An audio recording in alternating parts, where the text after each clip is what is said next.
राधे राधे। जय श्री कृष्ण। तो श्रद्धालुओं, पिछले एपिसोड में हमने चर्चा की थी कि हम कौन से ग्रंथ पढ़ें और उनकी अपन पहचान कैसे करें।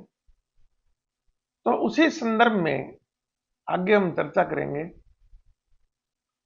कि भी मैंने ये अध्ययन किस प्रकार से किया था। तो मैंने अपना अनुभव आपको बताया था। वेद, वेदांत, उपनिषदों को पढ़ने के बाद जितनी मुझे आवश्यकता थी, गीता मुझे संपूर्ण ग्रंथ लगा जिसमें संपूर्ण ज्ञान है। सारे वेद हैं, सारे वेदांत हैं, सारे उपनिषद हैं, सृष्टि का आदि से लेकर अंत तक संपूर्ण ब्रह्मांड का ज्ञान गीता में है। गीता सर्वसुलभ ग्रंथ है, लेकिन हमें इसे पढ़ना कैसे है। हजारों लाखों लोगों ने गीता के श्लोकों का संस्कृत में अनुवाद किया है, फिर अपना भावार्थ किया है, रूपांतरण लिखा है, और उनके भावार्थ के हिसाब से ही गीता बन जाती है। अगर ओरिजिनल गीता संस्कृत में लिखी हुई सबके ही समझ में आ जाती, तो गीता पर अन्य किसी को दूसरी किताब लिखने की जरूरत नहीं होती। बहुत से लोगों ने लिखी है, महात्मा गांधी ने भी लिखी है, राधा कृष्ण ने भी लिखी है, और भी दुनिया भर के साधु संत आपको मिल जाएंगे जिन्होंने गीता पर टिप्पणियां की हैं, गीता के श्लोकों का रूपांतरण किया है। आज मान लो कि मैं गीता को नए सिरे से लिखने बैठूं, तो वो तभी होगा जब मुझे लगेगा यार जो गीता मैंने पढ़ी है, जो गीता प्रेस गोरखपुर की पढ़ी हो, या इस्कॉन वालों की पढ़ी हो, या और भी संस्थाएं हैं उनकी पढ़ी है, या और भी धर्माचार्य शास्त्री एक से एक बड़े, आप इंटरनेट पर गीता लिखो, आप लाखों की संख्या में आपको तरह तरह की गीताएं मिल जाएंगी। जब मुझे यह लगेगा कि जो पुस्तक मेरे सामने है उसमें कमी है, उस कमी को दूर करने के लिए मेरे पास उसका हल है, तभी तो मैं गीता लिखूंगा।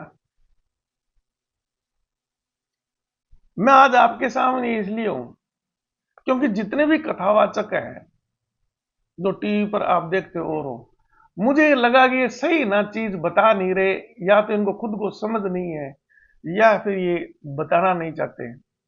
इसलिए मुझे जरूरत पड़ेगी, हो सकता है मैं इनको थोड़ा अलग ढंग से, सही ढंग से बताऊं तो लोगों को समझ में आ जाए। तो गीता ओरिजिनल ग्रंथ तो बहुत छोटा सा ही है, अब आपको उसको पढ़ना कैसे है। तो मैंने जो अनुभव किया है ना, मैंने गीता को आप ये मान लो करीब 100 बार पढ़ा हुआ है मेरा। सबसे पहले मैंने क्या कि फट फट फट केवल उनका हिंदी रूपांतरण पढ़ लिया, संस्कृत का एक श्लोक भी नहीं देखा, तो मुझे कुछ मोटी मोटी जानकारी हुई। फिर मैंने संस्कृत के श्लोक पढ़े, फिर उनका हिंदी रूपांतरण पढ़ा, क्योंकि 10वीं क्लास तक तो संस्कृत मेरी पढ़ी हुई थी। फिर मुझे लगा कि नहीं नहीं, थोड़ी संस्कृत और सीखनी चाहिए, फिर मैंने संस्कृत थोड़ी और सीखी, फिर उसको मैंने और पढ़ा। तो गीता की संस्कृत को समझने के लिए भी ना आपको बहुत उच्च स्तर का ज्ञान चाहिए। ऐसे ऐसे वाक्य आपको मिल जाएंगे गीता में जो संस्कृत में, उनमें 25 से लेकर 30 अक्षर है एक एक वाक्य में। फिर आप उनका संधि विच्छेद करो सबका, फिर उनका अर्थ निकालो, और फिर उसको एक हिंदी में वाक्य के रूप में लिखो। बड़ा टेढ़ा काम है ये। तो गीता की पूरी जिज्ञासा आपको शांत तभी कर पाएगी, आप ऐसी कोई भी पुस्तक लो जिसमें सबसे पहले तो कोई भी एक संस्कृत का श्लोक ले लो गीता से। जितनी भी संधियां हैं उन संधियों को पहले संस्कृत में ही विच्छेद किया गया है, फिर एक एक संधि के अक्षर का हिंदी में अनुवाद किया गया है, और फिर उस अनुवाद से वाक्यांश के हिसाब से एक वाक्य बनाना है हिंदी में। वो वाक्य आप हिंदी में पढ़ो, फिर उसका भावार्थ निकालो, तब आपको गीता समझ में आएगी। अब इसमें कोई भी श्लोक जिसमें एक भी अक्षर या एक भी शब्द वक्ता ने या उसके अनुवादक ने या लेखक ने जोड़ दिया है या घटा दिया है, तो समझ लो वो गीता का सही अनुवाद नहीं है। मैंने गीता को एक एक अक्षर के हिसाब से इस प्रकार से मैंने पढ़ा है, तब भी मैं आज कह रहा हूं कि गीता इस संसार के संपूर्ण ज्ञान का भंडार है। किस प्रकार से इसका मैंने अध्ययन किया है, मैं आपको एक इसमें नमूना दिखाना चाहता हूं। मैं देखो, गीता में 18 अध्याय है।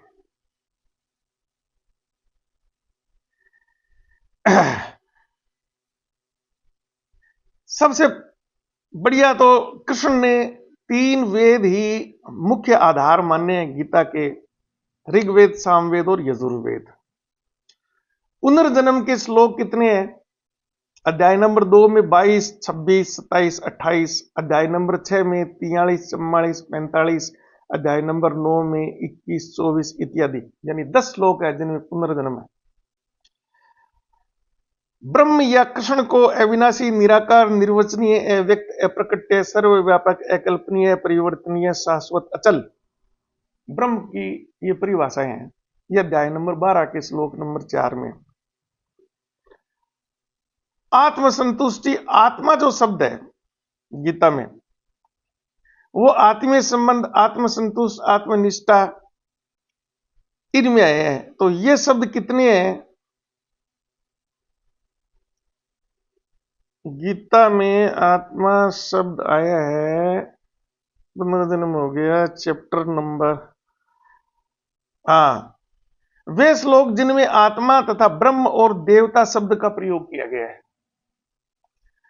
तो ये सारे हैं श्लोक 24 और 3, 27, 27 और 11, 38 ये है, जिसमें आत्मा या ब्रह्म या देवता शब्द का प्रयोग किया गया है। तो इसमें है अध्याय नंबर 2, अध्याय नंबर 3, इसमें फिर है अध्याय नंबर 3 में 17 है, 27 है, 43 है, 6 है, इस प्रकार से। यानी एक एक, क्या जीव निर्जीव एक क्या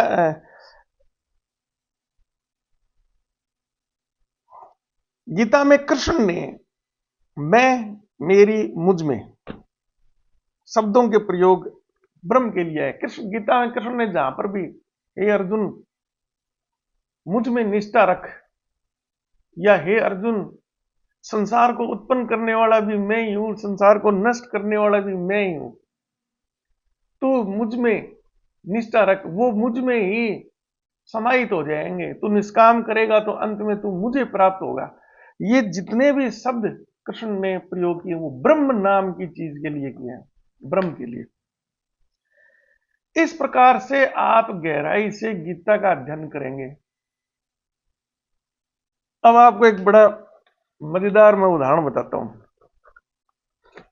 एक श्लोक है, कुछ श्लोक है गीता के जो बहुत ही पॉपुलर है।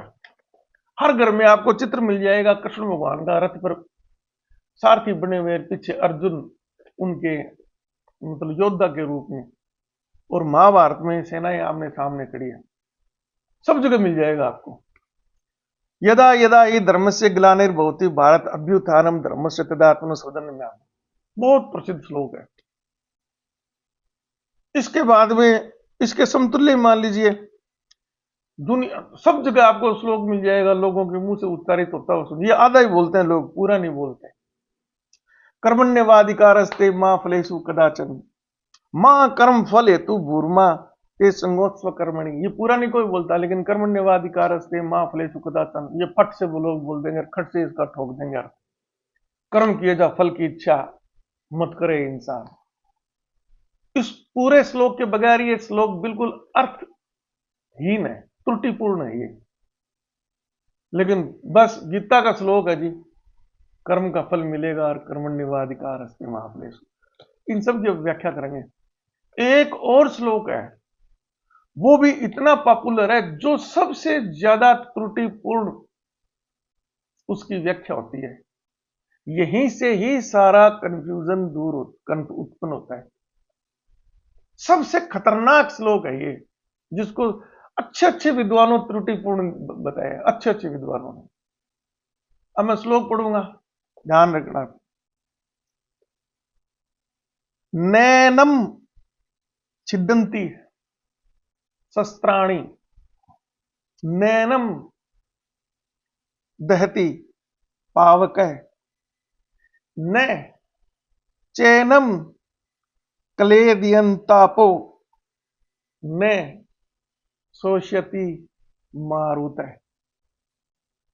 यह भी आपको कैलेंडरों पर और सब जगह दिखा हुआ मिल जाएगा।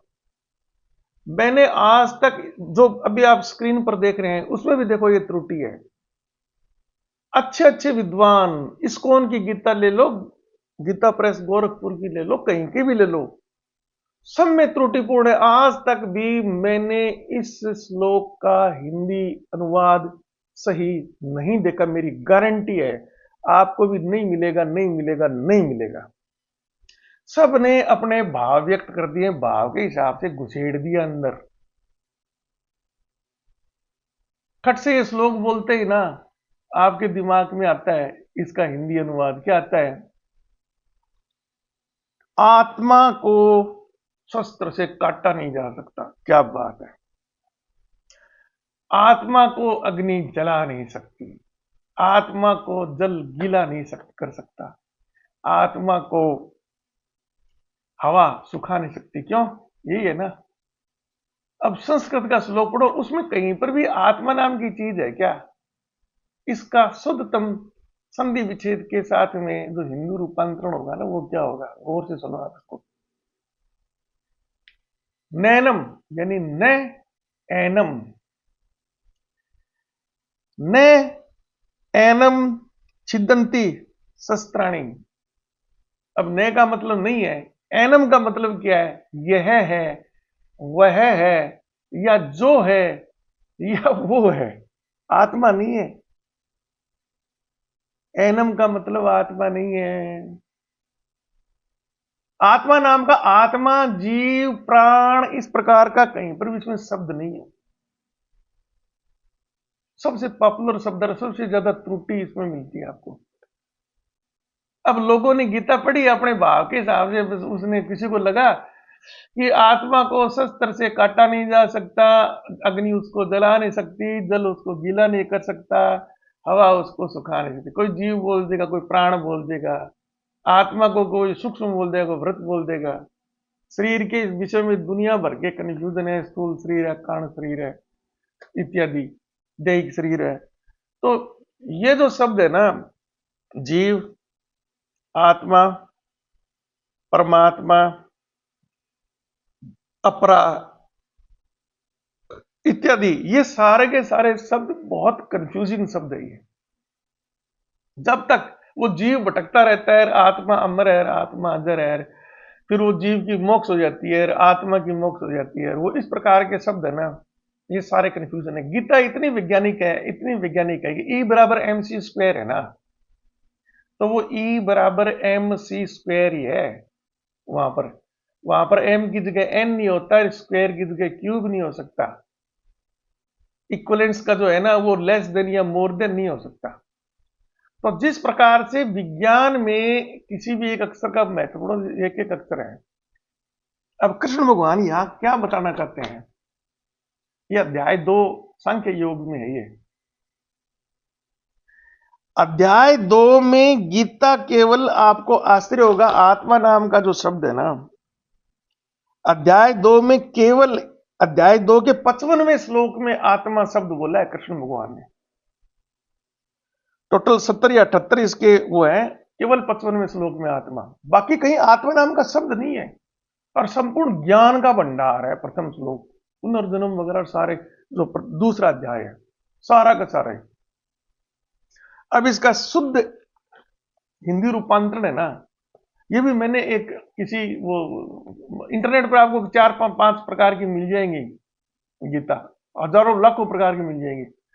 तो सबसे पहले तो उस गीता के आप निकालो जिसके ओरिजिनल संस्कृत श्लोक को पूरा संधि के रूप में पहले व्यक्त किया, फिर एक एक शब्द का हिंदी, फिर उसके अनुवाद को पढ़ो। फिर ध्यान ये रखो कि जो संस्कृत के एक एक अक्षर का जो हिंदी अनुवाद किया गया ना, उसके पूरे श्लोक के अनुवाद में कहीं से भी अतिरिक्त एक भी शब्द नहीं होना चाहिए, अगर है तो उसको हटा दो आप। जो मैंने जो जिस गीता से जो लिया है ना, मैं आप उसका नाम नहीं लूंगा क्योंकि थोड़ा सा कॉपीराइट का मामला हो जाता है, उसमें भी आत्मा शब्द जोड़ा हुआ है लेकिन मैंने हटा दिया उसको। बाकी सारा उसने सही लिखा है, बस एक बार उसने आत्मा शब्द जोड़ दिया। जैसे नैनम छिदंती शस्त्राणी, यानी न एनम छिदंती शस्त्राणी, उसने बस यहां गड़बड़ कर दी, उसने आत्मा शब्द जोड़ दिया। भाई आत्मा को शस्त्र से काटा नहीं जा सकता। आगे उन्होंने लिखा उसे अग्नि जला नहीं सकती, ये सही है। उसे जल भी गीला नहीं कर सकता, उसे वायु सुखा नहीं सकती। लेकिन एक बार आत्मा शब्द जोड़ते ही पूरा श्लोक गलत हो गया। वो हिंदी अनुवाद नहीं है, इसका सही शुद्धतम कृष्ण भगवान ने जो बताया है ना। आप गीता के अध्याय 2 को ही सबसे पहले किसी भी ग्रंथ में पढ़ लो, सिर्फ एक ही श्लोक में आत्मा शब्द आया, बाकी कहीं पर भी जहां जहां पर भी आत्मा या पुनर्जन्म के जहां जहां जिसने जी या जो सब वो टोटल गलत हो अनुवाद हो। आपको बहुत तार्किक रूप से गीता का अध्ययन करना पड़ेगा अगर आपको संपूर्ण ज्ञान लेना है। अब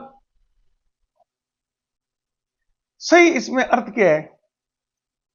नैनम छिदंती शस्त्राणी, कृष्ण भगवान ये कहते हैं न एनम, यानी नहीं इसे या वो या जो है। तो इसका सही हिंदी रूपांतरण, हिंदी में अनुवाद ये होगा, ये वो है जिसे शस्त्र काट नहीं सकते। नाम नहीं है आत्मा का वहां पर। ये इसे अग्नि जला नहीं सकती, इसे जल गीला नहीं कर सकता, इसे वायु सुखा नहीं सकती। इसका शुद्ध रूपांतरण ये है। पूरा अध्याय 2 पढ़ेंगे ना आप, आत्मा को केवल एक बार ही बोलो जहां पर अध्याय नंबर श्लोक नंबर 55 में है। बाकी जब इसको इस प्रकार से पढ़ेंगे ना, तो कृष्ण भगवान ने किसके लिए कहा है? ब्रह्म के लिए बोला है। आत्मा और ब्रह्म एक चीज नहीं है। ब्रह्म संपूर्ण संसार उसमें शामिल है। जो कृष्ण भगवान कहते हैं ना कि मैं कण कण में व्याप्त हूं, संपूर्ण ब्रह्मांड मेरे में व्याप्त है। ये एक ऐसी चीज है ब्रह्म जो इतना सूक्ष्म है कि छोटी से छोटी चीज इलेक्ट्रॉन में भी वो उपस्थित है, उससे छोटे जो कण में उपस्थित है, और इतना व्यापक भी है कि संपूर्ण ब्रह्मांड में उसमें उपस्थित है। ये जो दो चीज, यानी एक कोई भी ऐसी चीज है, जैसे उदाहरण के लिए एक ये मान लो कि एक डब्बा है, ये चेयर ही मान लीजिए आप। तो मैं आपसे ये कहूं कि ये चेयर है ना, ये इस कमरे में आपको समझ में आ जाएगा, खट से आपको हो जाएगा भाई कमरा बड़ा है, उसमें खाली जगह वहां पर चेयर है। जब साथ में ये बोलूं कि इस चेयर में कमरा भी है और मैं भी हूं, तो आप बोलोगे ना, इट इज नॉट पॉसिबल, संभव नहीं है ये। जबकि ये सारा ब्रह्मांड है ही इसी प्रकार का ही। एक बिंदु मात्र से ये ब्रह्मांड उत्पन्न हुआ, आपको पता होना चाहिए। ए सिंगल पॉइंट, और जिस दिन नष्ट होगा ना, ये उसी बिंदु मात्र में ही समाहित हो जाता है, फिर उत्पन्न होता है। पता नहीं कितनी बार इस ब्रह्मांड की संरचना हुई, कितनी बार नष्ट हुआ, कितने ब्रह्मांड है। ये आगे आगे जैसे जैसे अपने टॉपिक चलेंगे ना, मैं आपको एक एक चीज, मैं पुनर्जन्म वगैरह जितने भी आपके सांसारिक जो चक्कर खिलाने वाले जो है ना प्रश्न, पुनर्जन्म होता या नहीं होता, होता किस तरह, आपकी याददाश्त कितनी रहेगी, नहीं रहेगी, मोक्ष आपको कैसे मिलेगी, मोक्ष के बाद में क्या होगा, सारे प्रश्नों के उत्तर दूंगा मैं, और बिल्कुल प्रमाण के साथ दूंगा। आप उसको मना नहीं कर सकते। मैं कोई भी चीज आपको बोल लूंगा ना कि मैंने ऐसे चुटकी बजाई, दिल्ली में बैठे प्रधानमंत्री जी को सुनाई दे गई, आप ये कहोगे कि ये संभव नहीं है, फिर मैं कहूंगा व्हाट्सएप मैसेज करो चुटकी बजाने का प्रधानमंत्री जी को, आपको हाँ जी हाँ जी। जैसे ही आपका उसका समतुल्य मैंने वैज्ञानिक प्रमाण दिया, आप तुरंत विश्वास कर लेंगे, तुरंत आपको बताऊंगा पुनर्जन्म वगैरह सारी चीजें, ग्रह नक्षत्र तारे, ज्योतिष विद्या, रत्नों का प्रभाव, पुनर्जन्म, स्वप्न, योग, हिप्नोटिज्म, सम्मोहन इत्यादि, इन सभी चीजों के प्रश्नों के उत्तर है ना बिल्कुल उपलब्ध है। अब उसमें क्या है कि दो चीज आ जाती है, फिर वो गीता वाला ज्ञान आ जाता है, जहां पर भी साइंस की कोई टर्मिनोलॉजी में बोलूं तो जो भी फैक्ट है उसको समझने के लिए या तो क्या है कि आपको उस चीज का ज्ञान है, आप भी उस तरह की भौतिक विज्ञान समझते हैं, आप कंफ्यूजन करेंगे नहीं, आपने बिल्कुल सही है दिया, या फिर आपको कंफ्यूजन है तो आप कहेंगे मैं सीख लूंगा इसको, कोई बड़ी बड़ी बात नहीं, आजकल सारी किताबें सब चीजें इंटरनेट पर आप वहां से सीख लीजिए, या फिर आप मेरे पर विश्वास कर लीजिए कि ये बिल्कुल सही है। तीन चीजें होंगी, वही कर्म योग, भक्ति योग और ज्ञान योग वाली बात है, कृष्ण भगवान वाली बात है। उदाहरण के लिए एक गांव में रहने वाला जो लड़का है, बिल्कुल ही अनपढ़ है, गडरिया ही है, वो भी एंड्रॉयड फोन का इस्तेमाल करता है। जब आप उसको बोलोगे कि यार मैं तेरे को ना पेटीएम से 20 रुपए भेज दूंगा, वो कहेगा हाँ जी ठीक है। उसे ये पता नहीं है कि पेटीएम का सिस्टम क्या है, वो मेरे को पैसे भेजेंगे किस प्रकार से, पहले मेरे मोबाइल में आएंगे, सब वो बैंक खाते में जाएंगे, लेकिन वो रात दिन देखता है तो उसको विश्वास है। ये जो मोबाइल आपके हाथ में है ना, ये इतनी आश्चर्यजनक चीज है कि अधिकांश प्रश्नों का ना ये उत्तर दे देता है। जैसे बहुत से लोग बोलते हैं कि मरने के बाद में क्या बचता है जी, राख बचती है, ये मेमोरी वगैरह है ना सारी क्या नाम नष्ट हो जाती है, क्योंकि उनको ज्ञान उतना ही है। और मैं जब उनको तर्क देता हूं ना तो वो मानते हैं जी ठीक है। हमारे जो एक बहुत प्रोपेगेंडिस्ट हैं कम्युनिस्ट, आचार्य प्रशांत करके, आपने जो युवा है या जो इस प्रकार के हैं है ना, उन नाम सुना होगा, वो प्रोपेगेंडा ही करते हैं वो सारा।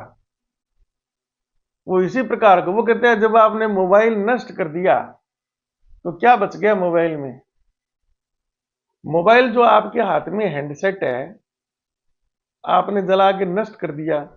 आप रोज नहीं पढ़ते क्या अखबारों में, उसकी फेसबुक की जितनी भी एनक्रिप्टेड है या नॉन एनक्रिप्टेड है, जितने भी मैसेज है सारे निकाल, सारे वीडियो रिकवर हो जाते हैं, सारी चीजें रिकवर हो जाती हैं।